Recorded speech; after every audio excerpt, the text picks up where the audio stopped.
Doesn't get much bigger than this. Thank you for joining us. You're tuned to The Leg Up, your weekly thoroughbred preview podcast, and Legends Day at Te Rapa. And boy, we've got some mouthwatering clashes that we'll touch on shortly, but joined by Stephen Hunt and man barely standing Paul Mawadi. Steve, let's touch on last week first. Taranaki Cup Day. Taranaki, yeah. Look, Vern and me back in the winner's circle. What happened to Concert Hall? Was she all right? I think she's come out of it okay, considering, it was a tough watch live on TV. I was working at the time, and I mentioned the word tragedy. I might have overplayed it a touch, but there was a little bit of a shock, and the market got rejigged post that scratching, and it just changed the shape entirely around the race. But Vern and me, the eventual winner, and back to set weights and penalties, I think favoured Vern and me. Just not up to weight for age at present. Had 4 cracks at weight for age. For Zilch, set weights and penalties, 55.5 kegs for Vern and me, and chased the Camino Rocoso. So I had to do a bit of drag work. How do you catch that Camino Rocoso? Well, he was still a chance at the last furlong, and he races on Saturday. We'll touch about his form leading into the Group 1. But look, it was a good period for Stephen Marsh in the middle part of the afternoon. Belfacino winning the white robe down south, and also Spine Tingle. Left field, above marketplace or betting expectation, winning the Oaks Prelude earlier in the card at Taranaki, and 61-14 for the Oaks Spine Tingle by Super Easy. So naturally you'd think 2,400 might be a bit of a question mark, but at the end of the day, Super Easy was by Darcy Brahman. He's left plenty of classic types or Oaks candidates and winners, so maybe this one might just go against the tide in terms of the Super Easy progeny. Okay, not nominated for a Derby. We're going to have a look at the Derby. Yet. The Connections had Valley Girl running the Derby a few years ago, and Chris Gibbs has had fillies run in the Derby. Last set of nominations or late noms is the 2nd of March, post the Avondale Guineas. So there is a chance that we might see a few fillies late nom for the Derby. Yeah, okay. Morning, man, Billy Stanley. How are you? Morning. Yeah, Stephen Marsh, our trainer. Good man, Stephen. Good to see him firing up. He had a very, very good day on both islands. Yeah, exactly. Yeah. Belfacino did well. Did he make $1? I'm sure he did. Shall we leave it at that? Yeah, okay, well, let's leave it at that. Let's bring in our expert analysis from Brendan Popwell. Morning, BP. You'll be looking forward to what's on offer at Te Rapa on Saturday? Gee, how can you not be excited, Thad, about the racing on the weekend when you've got the clash, first of all, of Levante and Avantage, a horse who hasn't won a Group 1 up against a horse who's won 6 Group 1s and won our 2 Premier Sprint races. And then you've got the Herbie Dyke, where Melody Bell is looking for her 14th Group 1 victory. And then in and around the day, you've also got horses that are trying to vie a spot for the Vodafone New Zealand Derby. And I think that will become a lot clearer out of both races too. I think the Phillies race, the David and Karen Ellis Phillies Classic, and of course the Waikato Guineas will play such a key role towards what happens next week in the Avondale Guineas, and then of course following that 2 weeks later into the Vodafone New Zealand Derby. From now through to about the middle of April, we have got some really hot racing coming up through the back end of our summer and into our autumn. This is a really good period of racing coming up. No doubt about that. And Matter yesterday, you were presenting or on track, were you yesterday, Matter? No, it was abandoned. Yeah, that was disappointing.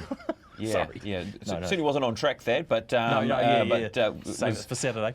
Yeah, that's right. Look, after just 3 races, we lost the meeting there, and that was due to the bit of drizzly rain that they had, and the forecast was for some rain on a dead fall track, and there was a slip at around about the 600 metre mark, and it meant that the meeting couldn't continue, which is disappointing because it did set up through the back end of that card that there were a few horses that would maybe to get themselves ready for races like the Derby. I think a horse like Frontman was certainly looking for that run yesterday to be able to try and progress towards a Vodafone New Zealand Derby. So disappointment we didn't get to see the full card there yesterday. But of course we've got to think about the safety. Yeah, well, 100%. Is there a reason to be concerned around the Matamata track as we head 2 weeks' time for their flagship meeting? Was it just purely down to a bit of rain leading into the meeting on a dry deck? I think so. Yeah. I think that's what we can put it down to is what's happened there with how the day's fallen and how that drizzly rain on top of that better surface. So look, they've got their feature meeting coming up on the 27th of February, and you would imagine, and I'm pretty confident that they'd be all A-OK for their big day, the Breeders, and also the Waikato Stud Slipper. What you can say out of those 3 races, we did get a bit of a a guide on a 2-year-old that is going to head towards that Mata slipper race, and that, of course, being Sword of State, who was able to chase down Dragon Biscuit. I thought he was pretty good in doing that. Nice to be able to see him come off speed and chase down a tearaway leader like he did, and he was pretty good through the line. Your $1.10, Steve? They don't come too much short I of think he that. got out to $1.15 late, didn't he? Gee. But, There was a key scratching lead into the race. Sean Ritchie first started. It got that price right down, but he's a $6 chance from memory in the size produce. We've opened that market during the week. So a market that's dominated by Te Akau, but it looks to be a progressive type, and again, he'll be a leading chance at Mata in a couple of weeks. Okay, he's nominated for a slipper, I think. They paid $600K for overseas for Sort of State. Yeah, so a lot of money. He's a good progressive type, and who knows around the slipper. Yeah, he was a professional in the end, wasn't he? I would have heart in the mouth stuff. Just showed a bit of maybe for half, versatility. but- He came out of that race at Ellerslie. They went very hard up front with Kufu and the likes, and he boxed on well to finish in third. The horses that finished 1 and 2 in that race sat midfield and got the nice suck down the middle part of the track. So it wasn't a bad a run, even though its SP was very short at Ellerslie when it beat in favourite. But a little bit of a freshen up. He wasn't Karaka Million bound, which probably is an advantage leading into the races like the Mata Breeders and possibly the size produce in a few weeks' time. You have plenty of the $1.10, man, barely standing. You're filled up. Oh, I decided to just leave that alone. Yeah, sure, okay. Quite happy for the big boys to jump in. I don't know if we had any That large was wages. Huge wages on it. No, I think Stifle betting a touch, didn't it did stifle betting a touch, it's fair to say. And you end up losing on those outsiders quite often, the way the market sort of pans out. But anyway, BP, Maiden of the week for us. Have you got anything this week around a Maiden to follow going forward? Wow, look, there was only 3 races at that meeting we just spoke about, but we are going to find our Maiden of the week from Mata from the Wednesday race meeting, and I'm talking about Combella Fee. This was a very good win. Now, a runner that was bouncing out of a Maiden of the week back in November by the name of Whimsical. And look, the main reason why we sort of like to highlight these particular races and horses that win the Maiden of the week is also the likelihood that you can maybe use the race as a form reference, and sort of that's what I like to base these Maiden of the Week races on, is that there's a high chance that you can follow the horses in behind if it's likely to be a strong maiden. That was the case with the Whimsical Maiden, with that horse going on to win the Eulogy, of course, and Combella Fee was a runner that got back and blocked and then finished on into 3rd position. Was tipped out for a little freshen up, really good trial late out of Rotorua. And boy, that was a win, wasn't it? Coming from, what was it, back 3rd to last on the point of the bend, had to get all the right gaps to Tegan Newman, but once it all presented for her, boy, she dashed through them quite stylishly. I think there's a bit to look forward to with that 3-year-old filly. Beat Opie Boss into the gap, BP. That would Tegan Newman. She'll be, putting that in the scrapbook there on Mr. Brightside. Yeah, claim it and keep it.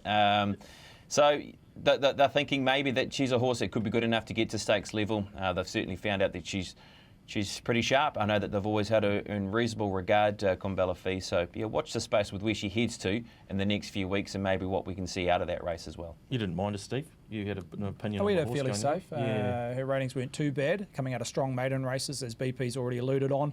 Combella Fee. Drawn barrier 13, it was always going to be sticky in the map, but I think Tegan did the right thing. In Mata, it's hard to come wide from back and finish down the outside. Sometimes you just got to ride for a little bit of luck, and she did that. Yeah, okay. Not often Opie gets beaten to the gap. Exactly. I'm going to put Mr. Brightside on my black book as well. Yeah, because he picked up again. He did. He wasn't far away, so there might be another one to stick in the little black book. Righto, guys, let's get to Saturday. What a race meeting we have on the cards here. And we're going to start with the 3-year-old features, and race number 4 is the Guineas. The Legacy Lodge, Waikato Guineas Group 2. Steve, is this the Guineas or the Phillies race? What's happening in this market? It was 4 fillies, so you could say a bob each way. But in terms of the favourite, it is with the boy in Montre Moore at $3. In front of Force of Will, the filly at $4.20. Cheaper than Divorce, again, one of the 4 fillies at $4.60 in that 3rd line. Mongolian Wings at $9. Tokarangi 11. Perfect Scenario, well played in the middle market, early doors at $14. Best of the rest is Tanner Tauranga Hill at 21. No strong lead. Money for the top 3. A little bit of an each-way play on number 2. Also a perfect scenario with that betting around Danielle Johnson and Jamie Richards' profile. Yeah, okay, that Karaka million 3-year-old form looks pretty strong around the favourite here, Pops, but we've got some nice fillies in behind here, and Force of Will was very good last time out down there at Trentham. So, yeah, tricky little Guineas race. We've got a few fillies here. What are you thinking there?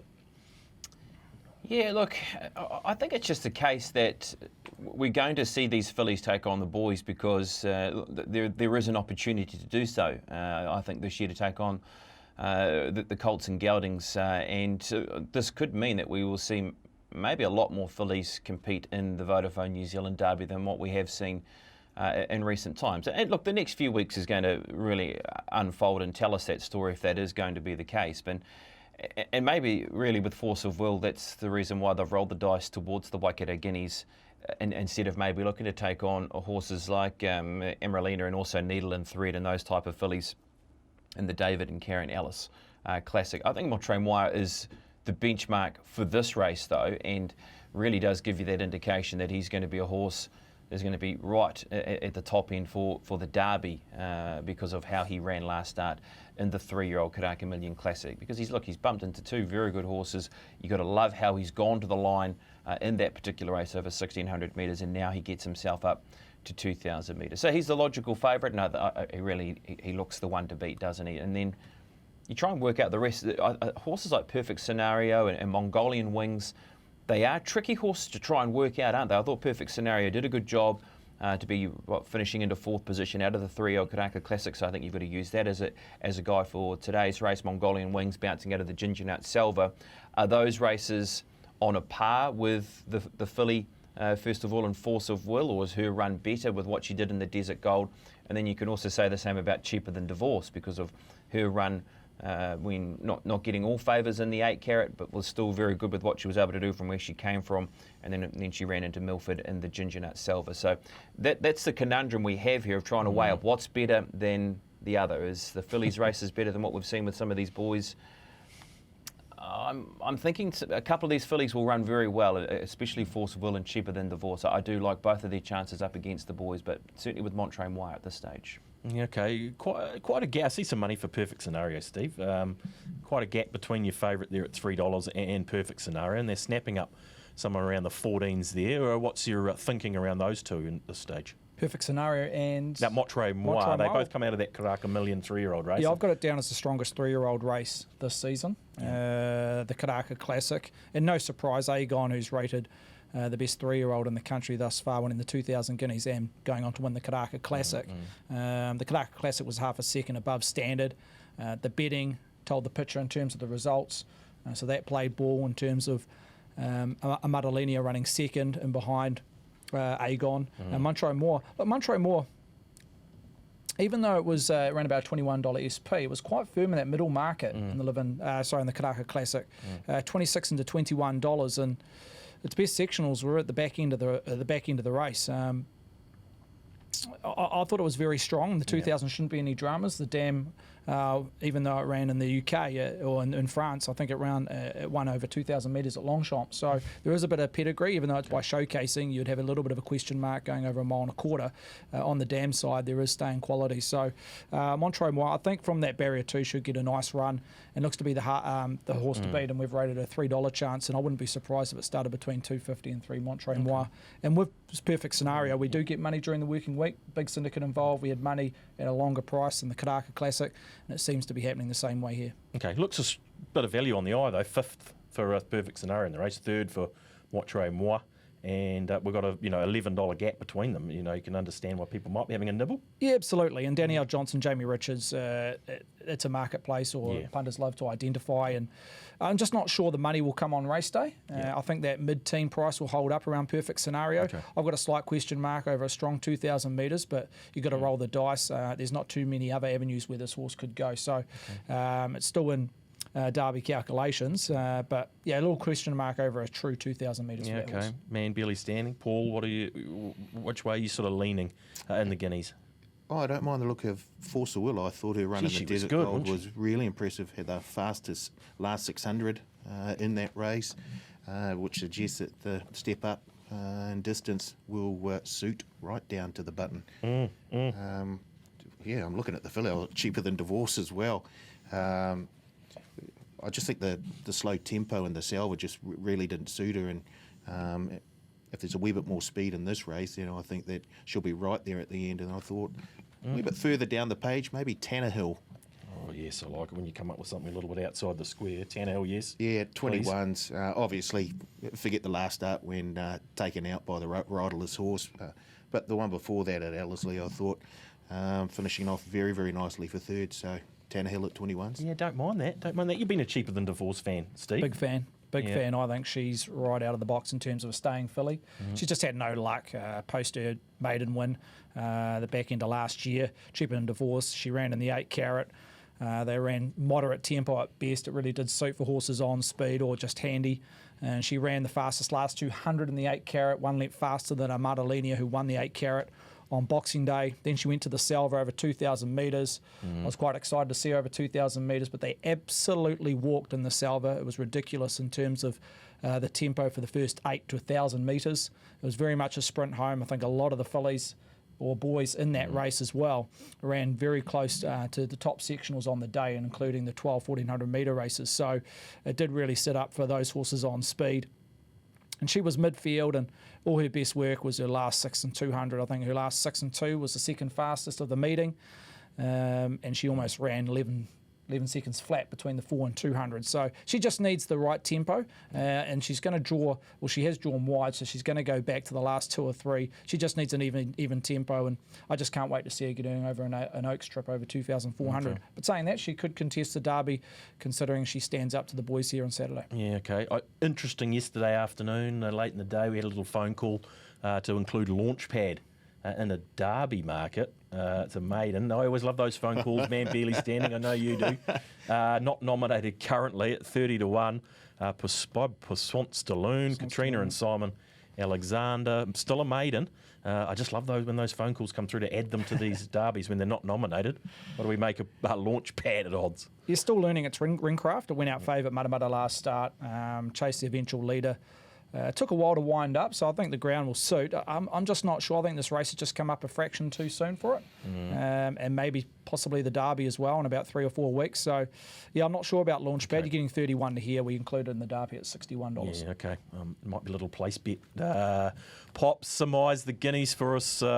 Which way are you going? You're with the favourite here, Motre Moi? I am, yes. I'm keen to stick with him, and I'm pretty keen on the fillies to be able to run a big race also. You also got to remember 12 months ago, we did see James and Wellwood release To Illicit to win this race, and what a win that was. I mean, it was a win where she absolutely brained them, and there was a massive distance back to Travelling Light. Then that horse was propelled to be a huge chance in the Vodafone New Zealand Derby, where we see the same ownership mate and stablemate to Illicit and Cheaper Than Divorce. So I think both those fillies can run well. Force of Will and Cheaper Than Divorce. Look, you could say Tokarangi is a horse that's a little bit forgotten, nominated for both races for this race, but drawn better here in the Waikato Guineas compared to the David and Karen Ellis Classic. And look, I do agree with you guys around perfect scenario in terms of how the horse ran well in that race to finish into 5th position, and he has to be a chance off that. So overall, I'm going Montre Moire to beat Force of Will, Cheaper Than Divorce, and also the 2 in perfect scenario. Yeah, okay. Man barely standing. Which way are you heading? Pops with the favourite? Fairly similar. Yep. Force of Will over Montre Moire. Yep. Cheaper Than Divorce. Maybe Tannehill just slopped in there somewhere. Don't mind that $21 around Tannehill. I'm going to have a little place bet on Launchpad, but that's just me. We haven't mentioned Mongolian Wings, Steve. Just a word on Mongolian Wings before we move on. Yeah, went out, opened fave in the Salva, closed second fave and behind Cheaper Than Divorce. I don't think it was suited by the sit and sprint affair. I know it mapped in the first 2 or 3 in the Salva, and naturally you'd think that's beneficial, but I think his credentials and his advantage is the staying quality. Yep. And being a sit and sprint, he was just founded through the turn of foot. So if they can run it again in a true fashion, we might see a change of form line around Mongolian Wings, because he's got the pedigree. I think he he is a horse that is going to relish a 2,400. He just needs it to be truly run and he maybe outstay his opposition. Yeah, okay. Going to be an interesting race nonetheless. Race number 4, the Legacy Lodge Waikato Guineas at Group 2 level. I wanted to go to the Phillies race, guys. I'm going to get this name right, because you don't want to get this wrong. David and Karen Ellis, Phillies Classic Group 2, over the 2,000 metres, headed by a very, very talented filly here, Stephen. Yep, and she is clearly the best bat run in the first 24 hours, not just in this race, but in the first 4 races that we've opened at Te Rapa. Maiden opened at $2.10, now trading even money. We've included a $5,000 bet at the opening quote of $2.10. In front of Needle and Thread, the Royal Stakes winner, 5 out of 550. Fair 8.5. She's that third line with Slave to Love. Can You Handle the Jandal at $15? Tokarangi, Dual Acceptor, as BP's mentioned, at 16s. Sweet Anna at 17s. And Victorian Best of the Rest at 31. But one-way traffic around number 1, Maiden. Do you win the hoeing in this early BP? Yeah, you can get a bit of confidence around a favourite here. 2.10 into $2. 5,000 already loaded on a Wednesday afternoon. The form lines there around Agon. There's a lot to like. Look, there isn't there? And you would imagine this horse is going to start below $2 in Maiden. Look, her run was spot on. It was just beaten by a horse that was able to weave and get the right gaps and show that turn of foot in Agon. It was a clash that we were looking for in the 3-year-old Classic, and she's bumped into a very good horse and a Group 1 winner in that also in Agon. So she's got a barrier draw of 1, and where she goes up in distance to the first time to the 2,000 metres. I just love everything about her. I think the distance step up shouldn't be an issue, and I think it's something she should enjoy, actually getting herself out another 200 metres, 400 metres to the 2,000 metres. Look, her danger in the race is clearly the horse that's just below her in the book, and that being Needle and Thread, because of how that horse dealt to the opposition in the Royal Stakes. You'd imagine this horse is going to be positively ridden once again from a middle barrier draw, because that was the key to her success with how she won the Royal Stakes. And then you get down to horses the likes of, Victorian race well in the Desert Gold. Slave to Love comes from a different angle, considering the horse was winning last time out against the older horses in 65 grade, was beaten in behind a Maiden when running 6th in the 8 carat. You've still got Sweet Anna there. I'm sure Paul Mawadi's going to have that horse in amongst his numbers once again also. So I find it a clash between the 1, 2 and also the 3 in Ill Affair, but very much strongly in the camp of Maiden. And as I said, I wouldn't be surprised if she starts getting into that 180 zone. Yeah, and no money for Needle and Thread BP either, which is a pretty telling story. We haven't seen Needle and Thread for a fair amount of time. New Year's Day maybe makes the favourite even a better proposition. Yeah, Pops. Sorry, that was for me. Sorry about that. You'd imagine so. Look, Needle and Thread's a horse that, as I said, was able to go forward in that race in the Royal Stakes, and that just set things up with that horse being positively ridden out of the barriers. And look, I think the horse will be looking to try and adopt some similar tactics. But yeah, when you start finding out that the money's a little bit cold on one runner and a bit hotter for the favourite, well then, yeah, that does give you a little bit more confidence. Yeah, can you see anything beating this favourite, Man Billy Standing? Very, very hard. As BP said, she ran into a champion on Crack a Million night. She won the 8 carat with ease. Her maiden win was very, very good as well. And there are a number of winners that have come out of that race. Dawn Parade, Fugazi, who I think we saw win at Trentham Wellington Cup Day. Yeah, didn't forget to back it either. Fugazi, just from my memory. So, as BP said, she's probably going to shorten a bit, so if you do like her, get on now. Yeah, $2 still value? Yes, I think so. Yeah, okay, very nice. Anything else down the page that you've been following and that you have to have a dollar? Sweet Anna, could you not finish third for me on third? Would have done at Trentham. Just a little bit unlucky maybe, Sweet Anna. You got that in your numbers? I haven't this time. I'll sit back and watch, and you watch her come into the money. Yeah, exactly. What about that Williams pair there? Ill Affair, Slave to Love. They'd have to be accorded some chance in your book, Man Barely Standing. Slave to Love was good last time. It was, and I think Ill Affair, definite top 3 chance. Very unlucky in the Royal Stakes. So, it's in there for me. But hard to look past the one. Yeah, the tangerine colours. Tangerine army. Would have been nice if Ill Affair had won it, Pukekohe, for my balance, Steve. Couldn't do the job there last time at Lafayette, but you drop does back look to the have mile. talent. Yeah. It does. They're definitely working back from either a Derby or an Oaks. 2,400 looks right up her alley, Alafaro. And she dropped back to the mile. Never easy for a 3-year-old, regardless if it's a boy or girl, to beat 74 graded horses. She was doing all her best work at the line and through the line. So back up to a mile and a quarter will suit Alafaro. Back to Needle and Thread. Very good on the eye, but had raced to suit. They went out, I think, very slow sectionals early, and they ran 9 lengths above standard for the last 600. So it did really favour the horses like Needle and Thread and who was on speed. So that made horses like Alafaro's run hold merit, even though it finished third from back in the field. Slave to Love, I've got a bit of time for. I do have a bit of time for Slave to Love. Just a bit of sense of timing. You see there in the third line of betting 8.5. You look at the overall time that she won over 1,600 last start at Pukekohe. It was 1:39 and change on a good deck. So the overall time was pretty average, to say the least. But her closing sectionals were 2/3 of a second quicker than standard. She ran 11:05 for her split between the 4 and 2, and 11:31 for her last 200, which is very impressive. And she made the rest of the field look pretty moderate or second rated. So.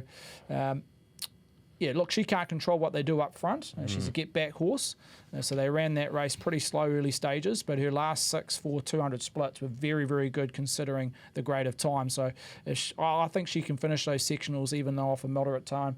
I think she can finish those sectionals off a solid tempo. So she's got a bit of progressiveness about her, and 2,000 should be no dramas being by pedigree. Be interesting to see which way the Peter and Dawn Williams fans sort of gravitate here. We haven't got much of a lead in early betting, but they both look talented fillies, don't they? They do. There's obviously not too much of them in the market, and we can't give punters a lead thus far. Hopefully race day we can point them into the direction, but maybe the stable can't split them. They've both got upside. They both should relish the 2,000 metres. And Alafia, I love the dam. Pinocchio, remember her racing? Yes, I do. Was that O'Sullivan Scott? Yeah, no. I think it was O'Sullivan Scott. Yeah, she had 8 wins. I think she won the Tats Classic. I think she was even 4th or 5th in a Group 1. So she had ability by a line, and no surprise she's leaving some good sorts. Yeah, okay. Can you handle a Jandal?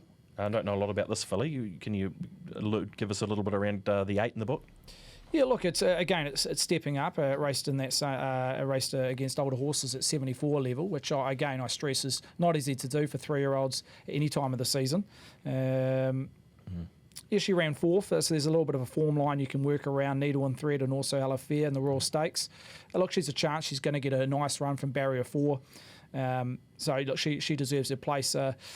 Key is an interesting runner. It's been dropped 30-1. Yeah, exactly. You go on its SP. It was in the top 2 or 3 in the Desert Gold a couple of weeks back at Trentham. She was 49 days freshened going into that race. So you'd think natural improvement around Key.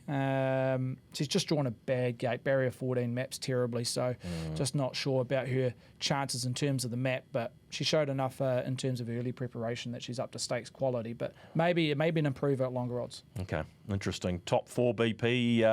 Don't think we're going to be too many surprises around who you got on top here in the David and Karen Ellis. Yeah, it's hard to go past sort of the 1-2 combination, but for Kiwi fans, I like Amaralina. For my Portuguese fans out there, Amarelinha is my top selection. You've got a few of them too, BP. So, one on top in front of the 2 in Needle and Thread. Just a couple of other runners I think we do maybe need to mention that can be chances at longer odds. I think Samina Beebe's one of those horses. I did like what I saw from her in the concluding stages of the Desert Gold, running through the line. She's a daughter of a reliable man, so maybe going up to 2,000 metres will be positive for her. And as Stephen spoke about the Needle and Thread form line, you've obviously got those horses that were beaten in the Royal Stakes, so that means like can you handle the Jandal? And even maybe Beautiful Nightmare, from where that horse came from in that race, was finishing on into 8th position, was about 7 lengths off them. But then, of course, went back to maiden grade and was able to be victorious. So she just might be one of those horses that can be included at the back end of a first 4 if you're just looking to try and spread it a touch wider and trying to find a roughie. But I think there's a few of those type of horses in this race once you work away from the 1, 2 and the 3 in the race book. But firmly with runner number 1 at Amarelinha to win the race. Fans all over the world popped, didn't he? Man barely standing. Don't worry about Portuguese. 100, mate. Si bueno. Another one by contributor, Beautiful Nightmare, Steve. That's they're going well. They are going very well. Before, yeah, okay, Yep. they're top four or second, or third, and fourth in the David and Karen Ellis Man Barely Standing. Which way are you looking? Amarelinha. Yep. For my Portuguese friends. For your fans, yeah. I've got Needle and Thread in there. Ill Affair. Yep. I don't know. I've just gone top three this time. It's wide open after that. Yeah, okay. Staying around the favourites in this year's David and Karen Ellis Classic over the 2000. Probably a nice time to sort of lean into talking about those 3-year-olds, Steve. Lean into a bit of a Derby Oaks chat and how those markets stand currently and how they may look after Saturday's events. Let's start with the Derby and how that market's looking currently. Rocket Spade, who we saw impressively perform against the older horses without winning, leads the market at $3.80. I don't think he lost too many admirers at Te Rapa a couple of weeks back. In front of Montre Moi at $5.50. We'll see how he goes in the Guineas on Saturday. Milford at $6.50 for Stephen Marsh. Mongolian Wings at $10. Frontman at 12 ? After being not able to run yesterday. Alafia. So she is genuinely nominated for the Derby. Not too many fillies are. She's one of two at $12. Lord Ardmore at 14. Masera 18. Back-to-back wins for Tiakau. Spine Tingle we've included, not nominated at this stage at $18. And Tokarangi's the second of the two fillies that is currently nominated at $18, and best of the rest is Grip. So it's starting to take shape now. I think those top three really cement their position. We're just looking at that middle market where we can see potentially a horse getting to that single figure bracket. But at current stage, Rocket Spade, a 3.8 price. And I believe, BP, Rocket Spade all going well heading towards the Avondale Guineas? Yes, yep, that's right. Now the chance to get back around Ellerslie. So that's what they'll use. And of course, stablemate Dragon Leap did exactly that, won the Avondale Guineas and started as one of the favourites in the Vodafone Derby. So, yeah, good opportunity for him to get there. He's the logical favourite, isn't he, before heading into this weekend? If Montre Moi comes out and absolutely drills them, we'll see a shift again in this market, a little bit similar to like what we saw with Too Illicit, with how things just change so quickly in the market. So things can happen again to where the Vodafone Derby market sits. And look, is there any more twists in this tale? Is there any other horses that can burst out of the pack and win a 65 stayers race? That's a 3-year-old that might be able to burst into contention. Do you see any of those type of horses in amongst them, Stephen, that could be that type of runner? I don't know about this year. I'm not sure. You go back. We don't have to go back far. James Wellwood had the stablemate, who was the horse. The name escapes me. That bet the older horses in the Central Districts at the Naki and got its Derby berth, and I think ran 5th or 6th from memory. And then we obviously had the Ginger Nut scenario 3 or 4 years back. Was shoved into an Avondale Guineas. Wasn't even nominated for a Derby. Was late nommed on the back of winning the Avondale Guineas, and then taking out the Derby, obviously. So I'm not sure. I think that's the intriguing part is the fillies, which fillies take place in the Derby.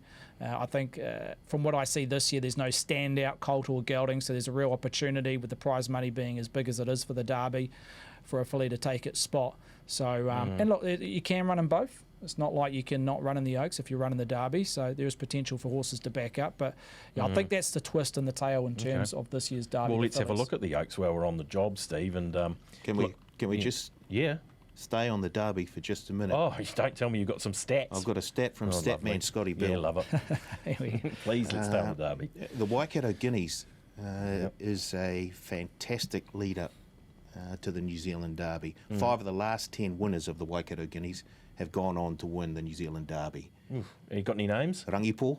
Yeah, okay. Yep. Mongolian Khan. Yeah. Puccini. Silent Achiever. Yeah, she was great that day. And the 2011 winner. Oh, gee, no. Think of Shoes. Jimmy? Yeah. Big Jimmy. Okay. There we go. So great league. That's a great league. Okay. 5 out of the last 10. Well, if Montre Moore came out and brained them, Steve, I mean, absolutely, would potentially be favourite, I suppose. But there's that possibility. But to the fillies, no surprise who our favourite is here in Amarelinha. What price are we seeing her at? 3.5. She was $4 earlier in the week, Amarelinha. Cheaper than Divorce, Needle and Thread $8 each of 2. Slave to Love $10 with Tokarangi. Alafia $14. Spine Tingle at $14. as I mentioned earlier in the show, off a peak of $61 this time last week. Lily's Lady at 18 with Whimsical. I'm just not sure Whimsical. Might have gone to the spelling paddock. Not 100% there. Okay. Stablemate Z4's at 18. Sweet Anna, best of the rest, at 21. But look, Amada Linia on class, she's the horse to beat. But this year, I believe the fillies, the likes of Cheaper Than Divorce, Needle and Thread, Slave to Love, they are all genuine staying fillies with that turn of foot. Yep. I think it's a really strong crop of 3-year-old stayers for the fillies. And so Amada Linia, if there is one chink in her armour in terms of that staying credentials at Trentham over 2,400, she will be found out here. Thoughts here, Pops, on the Oaks? Yeah, look, again, we're sort of going to know a bit more about. I think Stephen's right about these horses getting out to that 2,400 metres because, again, it's that test this weekend for these fillies that are going from the mile to the 2,000 metres that are doing it for the first time, not Needle and Thread obviously, and then going again to either the Sunline and the Lowland where they go to 2,100 metres. Look, I do like Lily's Lady. I'm still happy with what I've got with her in terms of as an Oaks prospect. I think she's a horse that can still be a chance towards the New Zealand Oaks. What about a horse like Tokarangi? What happens there? Do they go to the Derby or do they go towards the Oaks? I think it's a horse that, you know, if it runs well on the weekend and sees out the 2,000 metres, I think that horse becomes a leading chance. Overall, I'm not too keen to bet right now into the New Zealand Oaks market. Happy to take that long shot sort of futures stab with Lily's Lady, but at the moment I'm just holding off. Yeah, that's very tricky. And if Cheaper Than Divorce came out and won the Guineas, or an Amaralina comes out and wins the Dave and Karen Ellis, you know, what do we do then? So there's a bit to shake at, as Pop sort of talks about there. There's a lot of info to come out of the stables, which way they're going post Saturday, which we'll be listening out for. Yeah, okay. Let's move on, guys. And another stat. Oh, where was I? should have known that. Statman Scotty Bill. Yeah, Oak Stat. Yeah. So the Phillies Classic, not as good a guide in terms of New Zealand Oaks winners. In fact, there've only been three horses that have done the Phillies Classic Oaks double in the same year. Jennifer Eccles last year, of course. Okay, so we've got some recent. We have, and Bonnie Vale back in 2017. Sure. And then you got to go all the way back to 2002. Okay. Vapor Trail, yeah, very good. All those blue colours with the red hat. Okay, yeah, anyway. Okay, very good, 2002. Race number 6 at Te Rapa, Stephen, and here we go, BCD Sprint time. And what a clash this is going to be. This is the one everyone's waiting for, isn't it, tomorrow? On Saturday, I should say. Yep, I do believe, and I concur with those comments, Thaddeus. Number 7, Avantage, favourite at $2.10. Levante in that second line at $2.30. In fact, just purely down to dollars invested, Levante best bet run in the first 48 hours of trading for the Group 1. Coulson Mav in that third line at $8. Then there's a big gap. Julius in that second wave at $26 with Mascarpone, travelling light. Gino Severini at $34 with Kiwi Ida. New York Jazz at $41. The stablemate of New York Jazz, Manrico, also at $41. And It's Destiny's Child also at 41. So there's 41 each of 3 right down the bottom of the market. But overall, best bet runner fractionally is Levante at 2.3. Gee, this is what racing's all about, BP, isn't it? Two super talented mares. One been there, done that, the ultimate professional, and one that just loves blowing them away down the outside and has that Group 1 potential, which she hasn't got yet, but mouth-watering, isn't it? It is. And you could almost say, in a funny sort of way, this is almost similar to last year, because last year we had a horse that was heading into this race with a huge rap, had been at the Group 1 level and not won, and that being Te Akau Shark. And of course he was able to come from well off them and chase down the mitigator. So what do we see on Saturday? Do we see a horse that comes from off-tempo, sprouting wings down the outside and runs past horses that have been able to do it at the Group 1 level? Levante v Avantage. This race also, I think, has taken another little twist with yesterday, Stephen, with how the barrier draws have fallen, with Avantage drawing the outside barrier draw, because if she'd drawn, sort of a nice low cushy gate, she can get herself in front and gain those key lengths advantage on Levante early. How much of a change does that have in your mind in terms of what happens early with Avantage drawn out where she is? It's a query. It's one I've been thinking about for the last 24 hours. We've had a chat. Yeah. I'm just not sure where she exactly fits in the map. As you mentioned, she's drawn barrier 11 Avantage. Opie Bosson does the riding. She was $1.90 when all in betting closed on Tuesday night / Wednesday morning. We took her out to $2.10. She still holds that top line. I think she will start fave, even though the more money might be on Levante. I'll come back to that in more of a betting picture later on. But in terms of the map, I think they've got to be positive. I think Opie's got to be positive. It's not straight out of the barriers. It's got to be mid-race. I think he's got to suss that his biggest opposition is obviously Levante. She's going to be back last on the outer. I think Avantage needs to be at least 2 or 3 lengths in front of Levante at the turn at around about the 450, 500 metre mark. So for that to happen, Avantage needs to be quite positive. If it's not mid-race, maybe early doors. Can he get the one out, one back? I'm not too sure. You've got Manrico, who looks to be the leader. You've got Coulson Mav, who will come across from that wide gate. BP, what do they do with Coulson Mav? Because John Barry has made it quite clear going into the last start at our pony, he wanted this horse to just be ridden neutral for a horse that's looking to go over 1.25 miles. It's staying at the 1,400 metres. It's drawn a tricky gate. I think his best chances of winning this particular race, not looking ahead to get over 2,000 metres, is going forward and sitting outside the leader and being in front of Avantage, definitely in front of Levante. What's your assessment around Coulson Mav and what Jonathan Riddell does on the John Barry trained galloper? Yeah, look, I think with the barrier draw and the card that's been dealt to them, maybe they do look to reverting back to that plan because that's going to give him the best chance of winning the race, you would imagine, by punching forward and putting him into the race. Look, he is a Group 1 winner of a Tarzino, and he's a horse who did exactly that when he won over the 1,400 metres. And now that he's drawn out where he is, maybe they do reassess and look to go towards that plan. Look, other horses that are underneath him that will look to posse up. Of course, you've got Julius, who's drawn in barrier number 7. Look, he didn't run his best race, as we saw out of LSE when last presented, when having to go forward from his wide gate. But then you sort of think of his run in the railway where he's able to run into second spot. And then you've also got, as you said, Manrico, who's drawn in barrier number 9. So he'd be looking to maybe try. There's a chance of just sliding. He's got the good barrier speed to do exactly that and try and get outside the right horse. I was thinking that. I thought that, Stephen. I thought that was the case where they might, just because of where they're drawn, if he'd drawn a better gate, maybe they could have adapted those plans, but maybe it might be plan B and going back to what he was very good at early in the season. John Barry wouldn't mind spoiling a party, man barely standing up there, would he? He'd take a bit of pleasure in that. Have we seen money? A nibble at $8, but yeah, I'd like to see a wee bit more before I. Okay. It does. I just don't think the money will really come for Coulson Mav. You don't think so? I know we allude back to John Barry. It can be a punting stable, but just overall the betting profile around Avantage Levante, Coulson Mav will be running for us.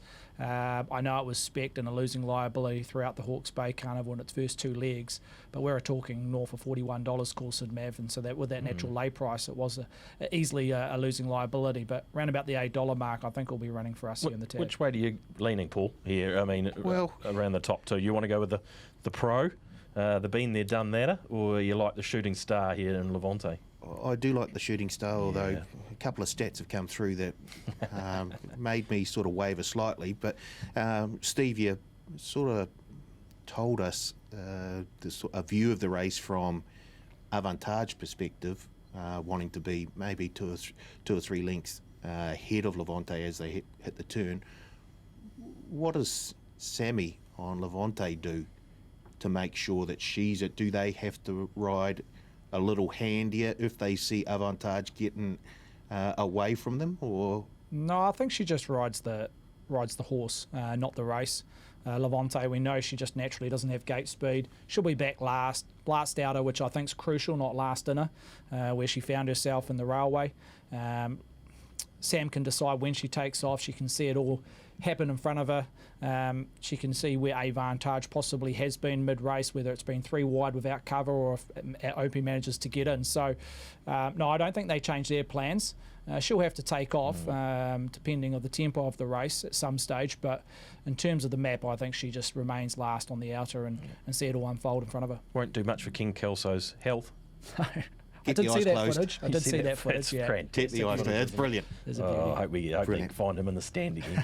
To be fair, the Waikato Sprint has been very good to favourites or those well found in the market over recent years. Yep. Only one horse in the last 14 years has paid double figures. Okay, so that rule, we've only got 3 potential winners. Carry on, yep. That was Viadana 2014, paid $11. So nothing too far out of the box. So we can put a line through Julius down here in this space. Is that what you're telling us? Well, you can if you want to. Okay, yeah. Pops, Avante, Avantage, Levante, Avantage. Which way are you going to lean in this year's BCD? One little thing that could be against Levante too is if they suck the speed out of the mid race like they did in the railway. That's going to be another thing that will be against her if that happens. Also, so that's another one of those little red flags that sits next to her name. But I'm with her. I'm with Levante. I think she's a horse that, as Stephen said, just has to be ridden back in the field and just ride her like the best horse. And if she can produce the same sort of sectionals with what she's done in the railway and with how she ran last time to the races, she's going to give herself an almighty big shot at winning this race, that is for sure. So if all those things can pan out for her, good speed, get to the outside at the right time and can rein in Avantage, because you would imagine that's what we're going to see. It's a little bit like the clash we saw in the 3 Karaka Classic. We are solely talking about 2 horses, as we did on that occasion with Aegon and Amadalina, and I think it could be the clash that we're looking for here. Avantage, who finds the front when turning for home, and out wide we're looking for the late flash from Levante. Let's hope we get that on Levante just in front of Avantage. It's pretty hard to say that, isn't it? And considering one horse who hasn't won a Group 1 but has got all the potential in the world against a horse who has been there and done that and won 6 Group 1s and has won our 2 elite Group 1 sprint races this season, yet you're not tipping it on top. Yeah, the boys are picking Levante, Steve, and is it a bit to do with her profile, her racing pattern, the up-and-coming nature? Because, I mean, Avantage is a fantastic mare, but everyone sort of would, I feel the feeling that they would like to see Levante do it again. Is that? We see it, don't we? We see it around You're talking these about that betting the betting profile. We don't know how high her ceiling is, and look, if there was a horse to win this race by 3 lengths, I think Levante's the only horse that can do that, funny enough. If Avantage is going to win, as good as she is and as good as she's been, I don't think she could put a big margin on this field, where Levante, we just don't know, as I mentioned, how high that ceiling is around her. She keeps getting better and better. She's got the figures to back up at the back end of the race. In terms of a betting side of it, look, Avantage has been a winning result for us in both the Railway and the Telegraph. As well backed as she's been, she has been a winning result. She might be a break-even result on Saturday. I think there'll be more money than what we've seen in her last 2 starts on Avantage. But in terms of the overall betting picture, Levante will hold more money. Okay. Yeah. And maybe 2-3 times more money than Avantage. But there's no doubt in my eye that Avantage will start fave. Just around the algorithms, Jamie Richards, she's a genuine Group 1 performer. She's got that form and that CV to back her up. But overall, we'll be cheering for Avantage v Levante in terms of the betting picture. Yeah, very interesting. Okay, boys, we better move on because we're starting to get a little bit pushed for time in race number 8 on the card. Well, that's the mouth-watering clash. Now we've got the superstar, Stephen, and pretty short, as you'd expect, around Melody Bell. She's just a bona fide beauty, old Melody Bell. She's opened at $1.45, clearly in the red. She closed at $1.30 in futures, but we've dangled a little carrot there at 1.45. In front of the Chosen One at $7.50. Tiptronic, the defending champ, at 8.5. Bowden, single figures at $9. Double figures around Cinerama at 12. Royal Performer, first time at Weight for Age, at 18. Deerfield 34 with Camino Rocoso and Charles Road. And On the Rocks won this race a couple of years ago at $41. But overall best bet runner clearly is Melody Bell. Punters very, very happy and acceptable to take the $1.45. Yeah, I don't think you'll be tipping against her, Pops, in the Herbie Dyke. You'd be a very brave man if you do. Look, in saying that, there are some options here to go against Melody Bell, isn't there? There's a horse who's run 3rd in a Caulfield Cup and 4th in a Melbourne Cup and the Chosen One and is an earner of $1.7 million. You've got a couple of previous winners of the race, and Tiptronic, who won well last time out, and On the Rocks, who's not in the same sort of form. Bowden comes with a couple of Cups wins under the belt. You've got Charles Road, who's been a good performer on both sides of the Tasman. Royal Performer, who's really come through with the form of late, coming through the grades. And then Cinerama, who of course he ran that huge second in the Thornwood Mile, considering the amount of lengths that she did lose. But At the same time, you still keep boiling it all down to what the Queen has done, and that being Melody Bell, who's won 13 Group 1s and is heading towards some rarefied air now to 14 Group 1s. She's at 2,000 metres.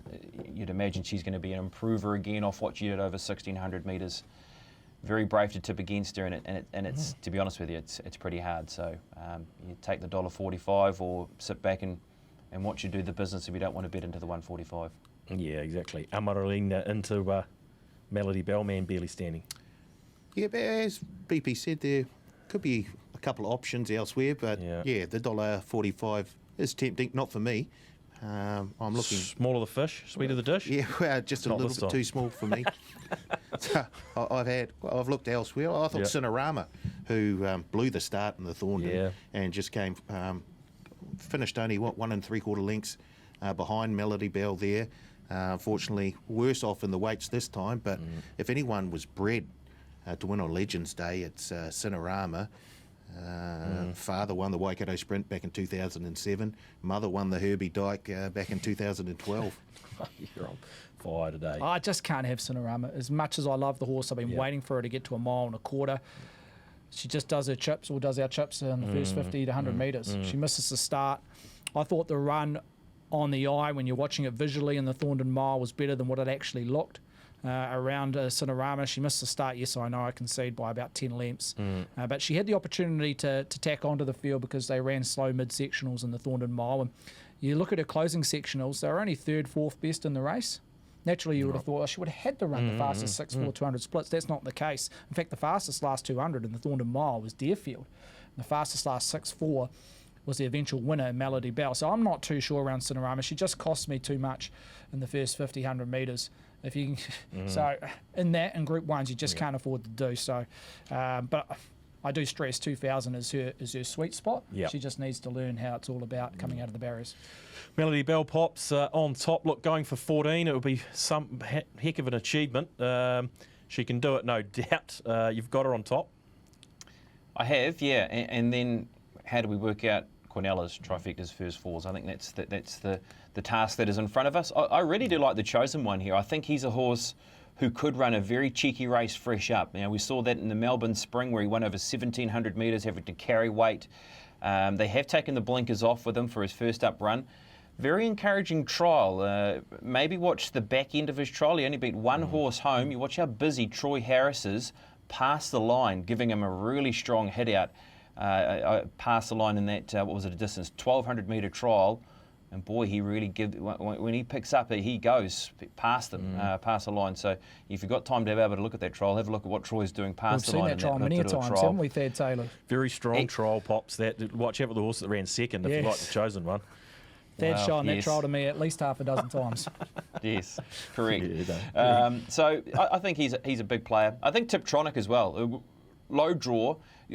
Kamina Rikosa's in the race, so we know it's going to happen. Well, Kamina Rikosa is going to go out by plenty and make this a very genuine run race.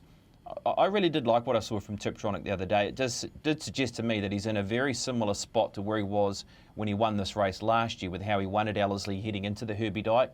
So there's no reason why he can't be a strong top 3 chance, Tiptronic.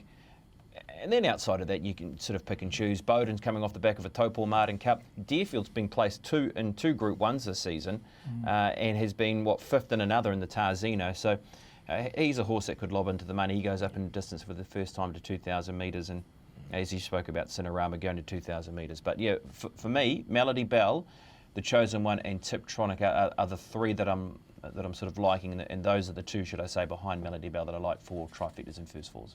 Yeah, okay. We're interested to see the Chosen One resume. Cinerama the place for you, man, barely standing? In there somewhere. Yeah, okay. Chuck it in.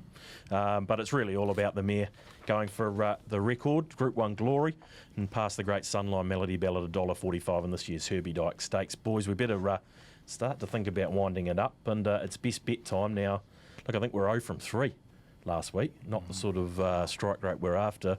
We'll start with you, Paul, man barely standing. Bet of the day, please.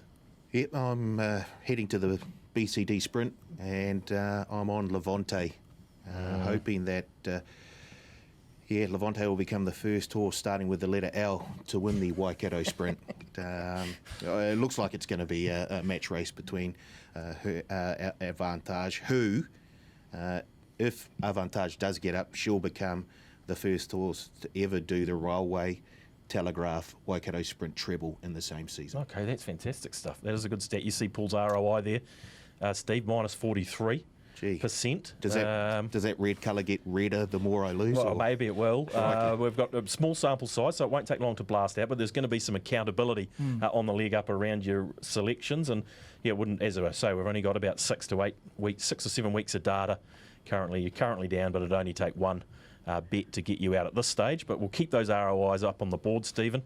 How about your bet of the day? Where are you going? Yeah, I'll go earlier in the card at Te Rapa, race 2, the rating 74 Sprint. Very keen on festivity.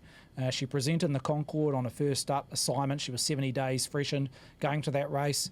She over-raced a touch because of that freshen festivity, and the way the Concord was raced, they ran moderate tempo at best for the first 600-800 metres. It allowed horses that sat on speed an advantage. She was mid-race. She didn't get any luck at the vital stage, ran about the 350, 300 metre mark, and she was still doing her best work. And just watch her through the line, the Concord. And she drops back from Group Company to 74 grade festivity.